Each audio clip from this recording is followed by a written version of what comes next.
Welcome back to my series, GM's Guide to Running Kingmaker.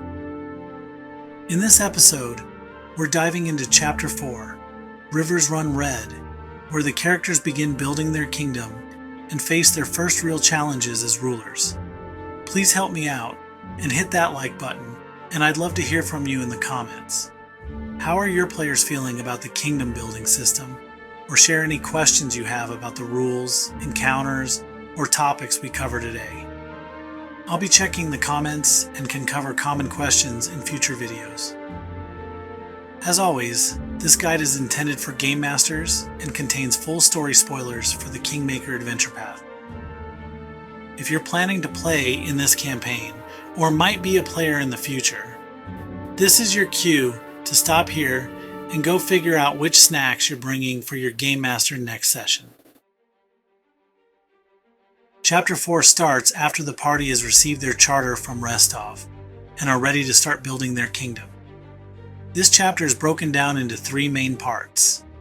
Part 1, Home Sweet Home, covers events that unfold while the party is managing their growing realm, building toward the troll conflict in Part 2, as well as planting seeds for future story events.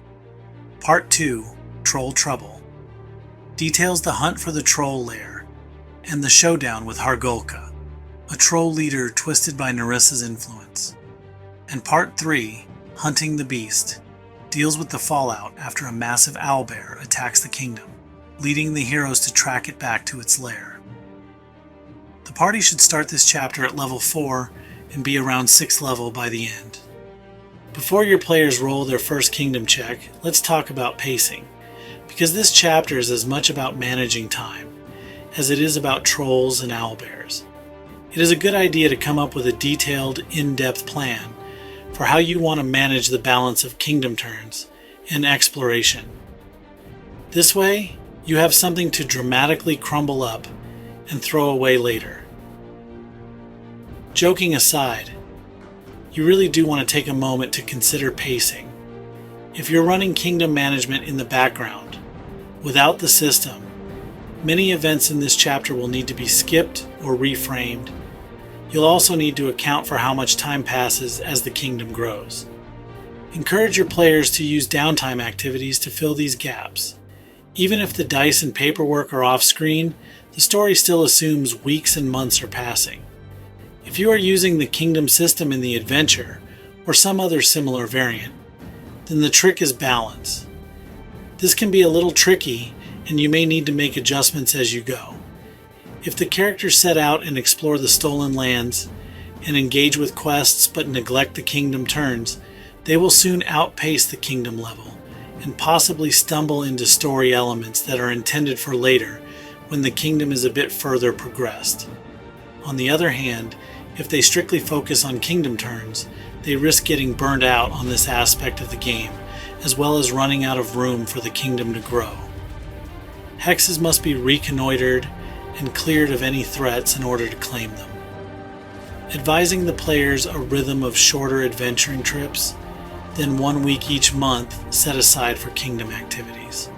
It's not an exact formula, but it gives players a baseline to keep things moving at a steady pace. The handoff between chapters 3 and 4 is a little vague in the adventure path. After the party defeats the Stag Lord, the story jumps ahead to them receiving their charter. In the adventure, the quest text on page 164 states that Restov will want some sort of proof of the Stag Lord's defeat, or perhaps an agent could travel to Oleg's. Personally, I like the idea of the Sword Lords sending an invitation for the party to return to Restov in order to receive their charter. You can stage another celebratory feast with Lady Aldori, where the party is officially granted their charter, and maybe overhear rising tensions between Northern and Southern Brevoy. If you're using the optional homebrew content Venture Capital, which I will link in the description, this is also the point where the heroes can meet potential investors in Restov. Keep in mind though, it takes time for word to travel. Before the party heads back north, give them a couple of weeks to wrap up loose ends, wrap up any lingering quests, and do some exploring of zones 1 through 4. You can let your players know that once kingdom building begins, time will start moving in weeks and months, not days, and many of these early quests will quietly fade away. Once the party returns to the stolen lands with charter in hand, they can begin the kingdom building process. The adventure assumes the kingdom will reach level 3 or 4 before progressing into Part 2, where the players confront the troll threat. And that's when Nerissa's unseen manipulations begin to stir, though the heroes won't realize it yet. Part 1 outlines 8 kingdom events that happen while the characters are leveling up the kingdom. These are separated in the adventure under kingdom events and additional events, but they all have a purpose, so don't skip over the additional quests, assuming they are just filler. You can run these in order or shuffle them around a bit to fit your preference. Let's start with the additional quests. These quests all plant seeds that will grow into bigger storylines later. In the event, The Founding of Tatzlford, the kingdom is approached by a couple seeking to found a village in the Narmarchs and are asking for support. Depending on the event results and the layout of the kingdom, this creates the town of Tatzlford, which will play a major role in Chapter 7. Return of the Black Tears brings back the mercenary group from Chapter 1, this time stirring up trouble inside the kingdom. You can even reuse this group as a recurring thorn in the realm's side. Long term, this ties back to King Iroveti of Pitax, who's been working against the kingdom all along, though the player shouldn't learn that until much later, after Chapter 8. Trouble with a Weird Gnome is an event foreshadowing the First World's growing influence, and later linked back to the Lantern King. This event can also be repeated, and the gnome could also be used later, to taunt and tease the characters. And then in Chapter 11, the Lantern King can reveal himself as the cause. Finally, once the heroes reach 5th level, the event Troll Sightings begins. This becomes an ongoing event until Part 2 of this chapter is resolved. Trolls have become more aggressive and begin attacking travelers, hunters, and others in the kingdom. Each kingdom turn, the players will roll for this event, in addition to any other additional random events that come up. This event will continue to cause unrest in the kingdom as long as it is active. Moving on to the numbered kingdom events. Event 1. The Slain Townsfolk is not a kingdom event, but rather it is a quest labeled as an event. The adventure suggests running it after at least one kingdom turn, but I recommend waiting until the group needs a break from the kingdom turns. The heroes investigate a string of brutal murders, eventually uncovering that a newly arrived villager, Kundal, has become a werewolf without realizing it. If this ends in combat, be warned. It is a severe encounter for 4 4th level characters. This quest has a tie-in to Part 3 of this chapter, as Kundal recently made an unusual animal delivery to a bandit in Hooktongue's slough. Make sure to read up on the stat block for Kundal on page 190, as Kundal does not use the standard werewolf stat block and is a level 7 creature. Event 2, the Rabble-Rouser, is a multi-part kingdom quest. As the realm grows, it draws attention from neighbors, specifically Pitax. A charismatic bard named Grigori begins giving speeches while the party is away, criticizing their leadership. By the time the heroes hear about him, he's already popular and trying to provoke them into overreacting. Remind your players that direct violence will only make him look like a martyr. Instead, they can counter his propaganda with downtime activities to reduce his influence, then put him on trial. Spend some time reviewing this event, as it has multiple parts, and utilizes a victory point subsystem to fight Grigori's propaganda and gain support from the citizens. Then performing a kingdom check to put him on trial on the next kingdom turn. Event 3, Desperate Spies, is meant to build on the Troll Sightings ongoing event. Once active, This event runs daily for a week, ending either on a critical success or after 7 days. The kingdom makes defense or intrigue checks to counter sabotage and vandalism happening in the kingdom. On a critical success, 2 kobolds, Karik and Prazel, are captured and reveal that the troll Hargulka sent them to spy. They may even provide a crude map that helps lead the heroes to his lair, including the worm tunnel to the south. Before running this event, be sure to review Hargulka's lair in Part 2. This is also a good opportunity to warn the players. They are not ready yet if they are below 5th level. Even then, they should learn that rushing in could be a deadly mistake. Event 4. The Cult of Gyronna happens after the kingdom reaches 4th level. A cult worshipping the hag goddess Gyronna infiltrates the kingdom. This manifests as a cult activity event from page 566, but increased as an event +2. This event is also an ongoing event until the kingdom passes the intrigue check to locate the cult headquarters. Once this is located, rather than making a folklore check, run an encounter confronting the cult members as detailed on page 196. My advice on Part 1 is to run kingdom turns until the kingdom reaches level 2. During this stretch, you can bring in the events Return of the Black Tears and Trouble with a Weird Gnome. After that, give the characters a spotlight moment with the Slain Townsfolk. This shifts the focus back to the heroes themselves, instead of just kingdom bookkeeping. Around this time, it's also a great opportunity to drop in quests, such as a missing brother, or the various wanted poster quests.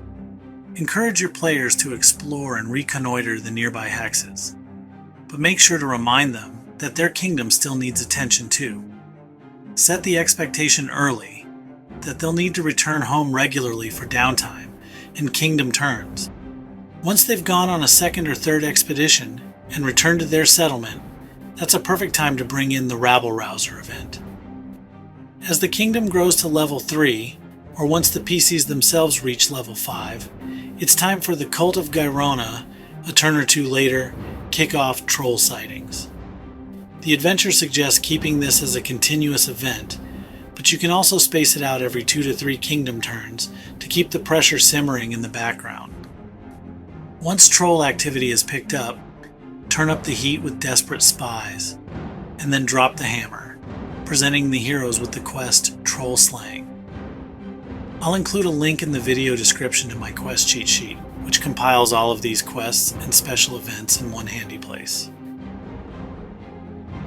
Part 2, Troll Trouble, kicks off when the heroes finally decide to confront Hargulka in his lair and put an end to the troll attacks.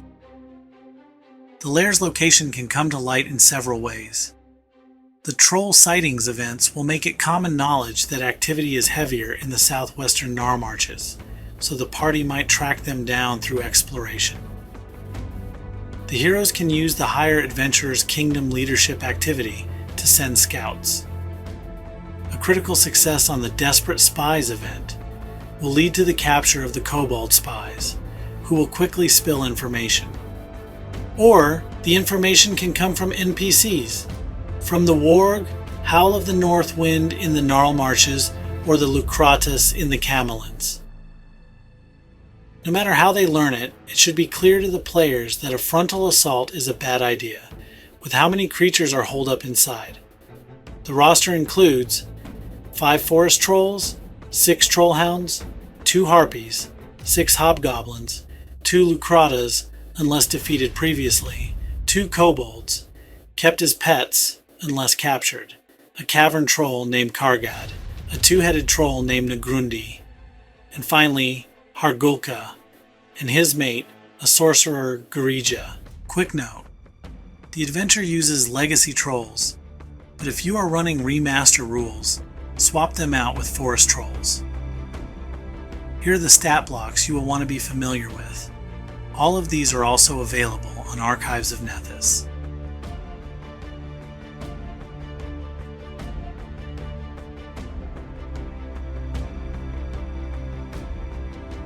Before we step into the lair itself, I want to give a shout out to Racooze, who created an amazing map for this encounter and allowed me to feature it here.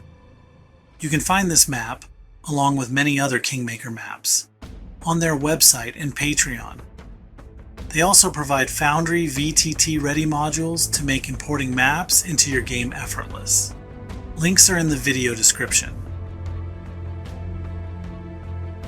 Hargulka has claimed an ancient dwarven fortress deep in the Gnarl Marches. The place is extremely defensible. The main entrance sits 60 feet up a sheer cliff face, with access only from a narrow, hidden ledge. Inside, the halls are unlit, but that doesn't bother the trolls, since all of them have dark vision. Let's go over a quick adversary roster for Hargulka's lair, and how its defenders will react to the heroes. A1. The approach. As the party makes their way along the narrow ledge, they can be spotted by guards in the Barbican through arrow slits. This area is also overlooked by a watchtower 100 feet above, which is occupied by harpies. Whenever the characters might be noticed by the harpies, roll a DC 11 flat check. On a failure, the harpies are too distracted to notice them. A2. Barbican. If the characters are spotted, the guards here shout an alarm. The troll and hobgoblin are quick to attack, but if the heroes manage to negotiate a peaceful entry, one hobgoblin is sent to notify Hargulka, who assembles his court before the party is led into the Great Hall. If a fight breaks out here, roll a DC 11 flat check to see if the harpies notice and swoop down, and another DC 11 check to see if the trolls in the Great Hall respond. A3. Great Hall. The Great Hall normally contains 2 trolls and 2 trollhounds.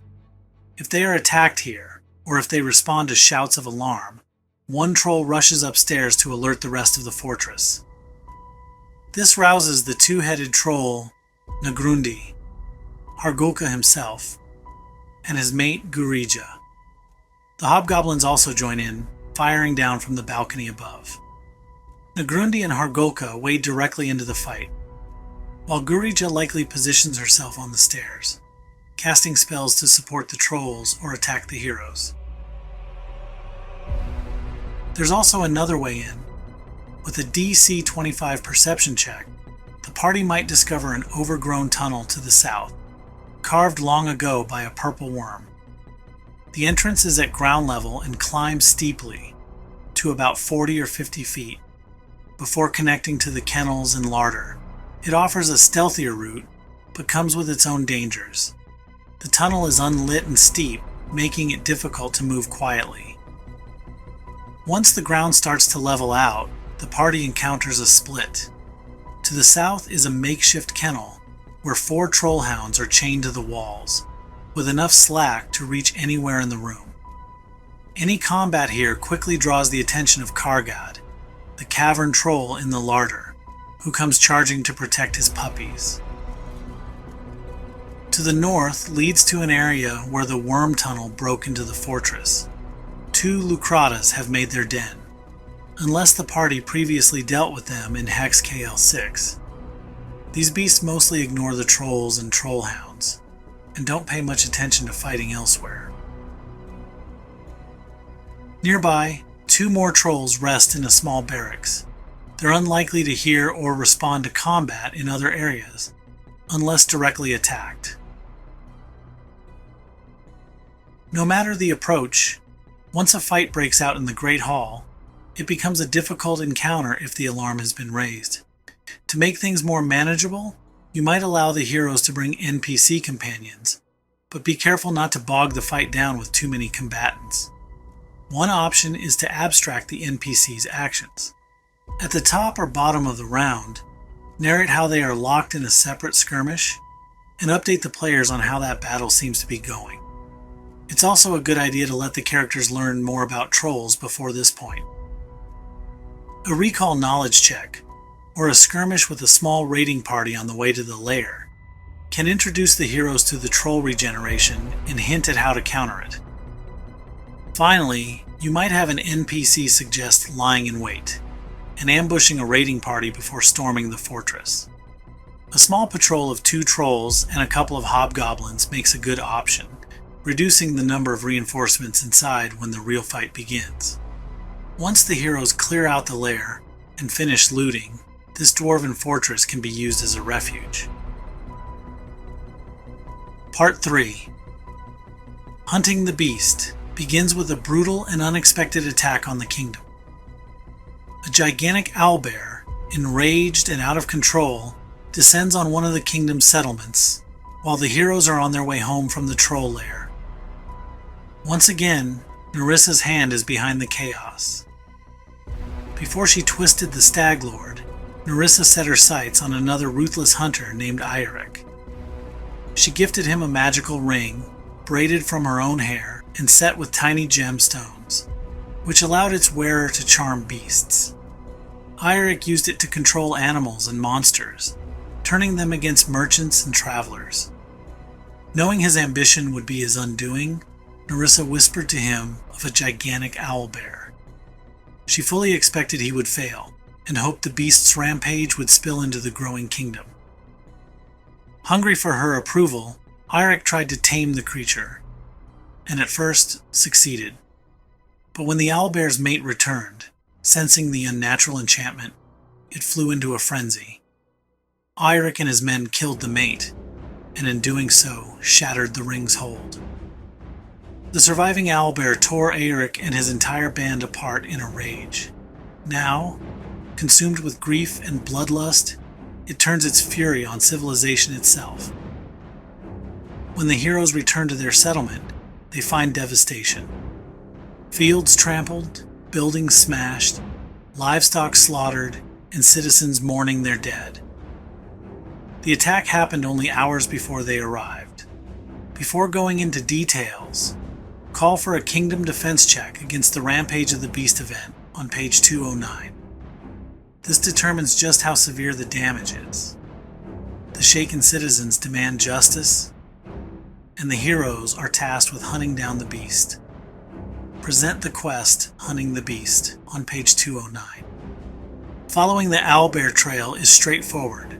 The enraged beast leaves behind a path of destruction, snapped trees, churned mud, and crushed undergrowth. Tracking it requires only a DC 10 survival check, so if anyone in the party is trained in survival, you may as well treat the roll as automatic success. The lair itself is impossible to miss. Once hidden by thick vegetation, the owlbear has torn it all away in its rampage. The cave is home to several dangerous inhabitants and hazards. However, there is also a small trove of treasures to be found here as well. If the heroes search the area, a DC 20 perception check reveals a hidden southern tunnel. Another entrance on the eastern side of the hill is easy to spot. About 30 feet up on the eastern hillside, though, it requires a DC 15 athletics check to climb. This cave is occupied by a pair of web lurkers and several elite hunting spiders. Within the main den, the owlbear itself lies in wait.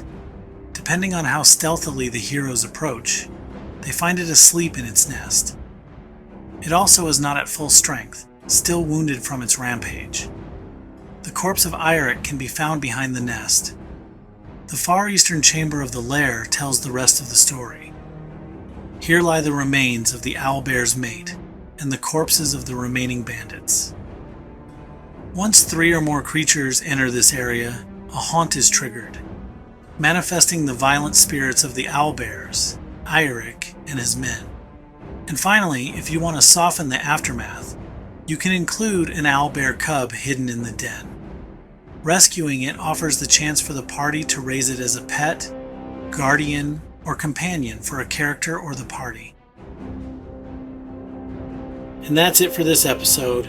If you found this helpful, don't forget to hit that like button and subscribe so you don't miss future episodes. I'd love to hear from you in the comments. How did your players handle the troll lair? Did anyone try to negotiate with Hargulka, or was it all-out war? And what happened when the owlbear showed up in your kingdom? Share your stories. I love seeing how differently every table tackles these moments. In the next episode, we'll dive into Chapter 5, where an invitation to a hunting event turns into a spreading curse the heroes must put an end to before it tears apart the kingdom. Thanks for watching, and I'll see you in the next video.